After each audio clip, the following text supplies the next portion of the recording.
ಅಗಾಧವಾಗಿರ್ತಕ್ಕಂಥ ಸರ್ಕಾರಕ್ಕೆ ತಮ್ಮ ದೇಹವನ್ನೇ ದಾನವಾಗಿ ಕೊಟ್ಟಾರ. ಇಂಥ ವ್ಯಕ್ತಿಗಳು ಜಗತ್ತಿನಲ್ಲಿ ಸಿಗಂಗಿಲ್ಲ. ನಮಗೆ ಮಾತ್ರ ಸಮಾಧಾನವೂ ಐತೆ, ಶಾಂತಿ ದುಃಖನೂ ಐತೆ, ಶಾಂತಿನೂ ಐತೆ. ಆ ಶಾಸ್ತ್ರಿಗಳಿಗೆ ಭಗವಂತ ಮುಕ್ತಿ ಪದವಿ ಕೊಟ್ಟು ಕರುಣಿಸಲಿ ಅಂತೇಳಿ ಆಶೀರ್ವದಿಸಲಾಗುತ್ತದೆ.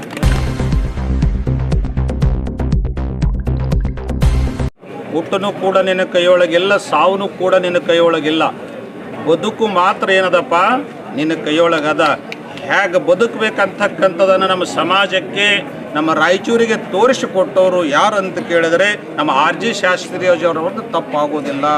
ಅವರು ಬದುಕಿನ ಉದ್ದಕ್ಕೂ ಕೂಡ ಧರ್ಮವಂತರಾಗಿ, ನೀತಿವಂತರಾಗಿ, ಅಷ್ಟೇ ಅಲ್ಲ ನ್ಯಾಯವಂತರಾಗಿ ನಮ್ಮ ಸಮಾಜಕ್ಕೆ ನಮ್ಮ ಪ್ರಭು ಶಾಸ್ತ್ರಿ ಅಂತವರು ಅವರ ಸಹೋದರರನ್ನು ಕೊಡುಗೆಯನ್ನು ಕೊಟ್ಟಿರ್ತಕ್ಕಂಥ ಕೀರ್ತಿ ಯಾರಿಗೆ ಸಲ್ತದೆ ಕೇಳಿದರೆ ನಮ್ಮ RG ಶಾಸ್ತ್ರಿಯವರಿಗೆ ಸಲ್ತಾ ಇದೆ. ಅದರಲ್ಲಿ ಮತ್ತೊಂದು ವಿಶೇಷವಾಗಿ ಹೇಳಬೇಕಂದ್ರೆ ಅವರು ಬದುಕಿನ ಉದ್ದಕ್ಕೂ ಕೂಡ ಸಮಾಜಕ್ಕಾಗಲಿ ಸರ್ಕಾರಕ್ಕೆ ಸೇವೆಯನ್ನು ಸಲ್ಲಿಸೋದ್ರ ಜೊತೆಯಲ್ಲಿ ಅವರ ದೇಹದಿಂದ ಪ್ರಾಣ ಪಕ್ಷಿ ಹಾರಿ ಹೋದರೂ ಕೂಡ ಈ ದೇಹ ಉಪಯೋಗ ಆಗಲಿ ಅಂತೇಳಿ ನೇತ್ರದಾನ ಮಾಡೋದು ಅಷ್ಟೇ ಅಲ್ಲ, ಅದರ ಜೊತೆಯಲ್ಲಿ ದೇಹದಾನವನ್ನು ಕೂಡ ಮಾಡಿದ್ದಾರಲ್ಲ. ಯುವಕರಿಗೆ ಆದರಣೆಯಾಗಿರ್ತಕ್ಕಂಥ, ಅನುಕರಣೆ ಆಗಿರ್ತಕ್ಕಂಥ ಬದುಕನ್ನು RG ಶಾಸ್ತ್ರಿಯವರು ಬದುಕಿದ್ದಾರೆ. ಆ ದುಃಖವನ್ನು ಭರಿಸ್ತಕ್ಕಂಥ ಶಕ್ತಿ ಭಗವಂತ ಅವ್ರ ಮನೆತನಕ್ಕೆ, ಅವ್ರ ಬಂಧು ಬಾಂಧವರು ಎಲ್ಲರೂ ಕೂಡ ಕರುಣಿಸಲಿ ಅಂತೇಳಿ ಪ್ರಾರ್ಥನೆಯನ್ನು ಮಾಡ್ತಾ ಇದ್ದೇವೆ.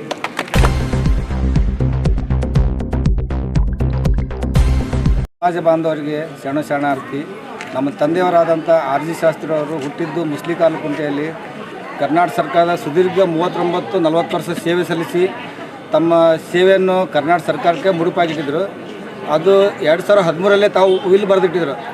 ಅಮ್ಮಂದು ಆಮೇಲೆ ನಂದು ಇಬ್ಬರದು ನೋಡಪ್ಪ, ನಾನು ತೀರ್ಕೊಂಡ ನಂತರ ನನ್ನ ದೇಹ ಯಾವಾಗಲೂ ಮಣ್ಣಾಗ ಕೂಡಬಾರ್ದು, ಅದಕ್ಕೆ ಕಲಿತಕ್ಕಂಥ ವಿದ್ಯಾರ್ಥಿಗಳು, ಮೆಡಿಕಲ್ ಕಾಲೇಜ್ ವಿದ್ಯಾರ್ಥಿಗಳು ಉಪಯೋಗ ಆಗಬೇಕನ್ನೋ ಒಂದು ಉದ್ದೇಶದಿಂದ ಅವರು 2013ರಲ್ಲೇ ಬರೆದಿಟ್ಟಿದ್ರು. ಅದ್ರ ಪ್ರಕಾರ ಇವತ್ತು ನಮ್ಮ ತಂದೆಯವ್ರ ದೇಹದಾನವನ್ನು ರಿಮ್ಸ್ ಮೆಡಿಕಲ್ ಕಾಲೇಜಿಗೆ ಕೊಡ್ತಾಯಿದ್ವಿ.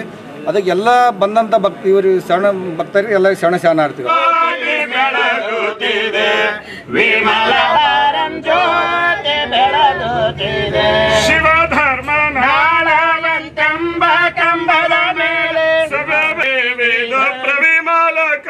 ಎಂಬ ಜ್ಯೋತಿ ಬೆಳಗುತ್ತಿದೆ, ಕಾಳಿಕ ಜ್ಯೋತಿ ಬೆಳಗುತ್ತಿದೆ, ವಿಮಲ ಪರಂ ಜ್ಯೋತಿ ಬೆಳಗುತ್ತಿದೆ.